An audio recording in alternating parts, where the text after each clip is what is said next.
Hi, I'm Mr. McLean. I'm here to talk a little bit about the AP Bio course. We offer AP Bio at Thomas Jefferson. It's an excellent way to get prepared for a future that would include study of the biological sciences as well as any type of medical science or engineering. It's also great for kids that want to earn credit in the sciences so that they can focus on different kind of courses throughout college.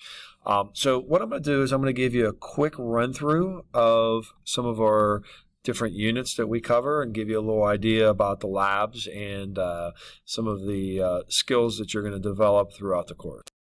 So if you take a look here, this is the listing of our units that we cover.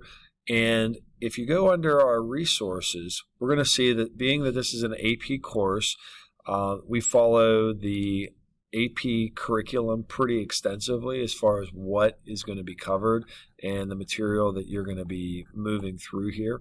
And as we go through here and we look at the course framework, we're going to see that there are certain skills and certain practices that kind of go along with it. Here's the general breakdown of material. So you can see the percentages of time that's spent on each of these various areas. And we try to incorporate labs into these areas as well. A lot of the labs are inquiry-based. We're also starting to work more with some of the digital probes to collect data.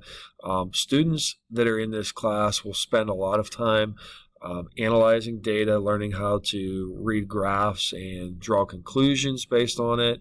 I would say that the tests rely heavily on being able to do more advanced thinking. You're going to be doing some problem solving, and you're going to have to analyze each of the questions to be able to come to an answer on that. So those are all important problem solving skills, and I feel that this class spends a lot of time in those particular areas.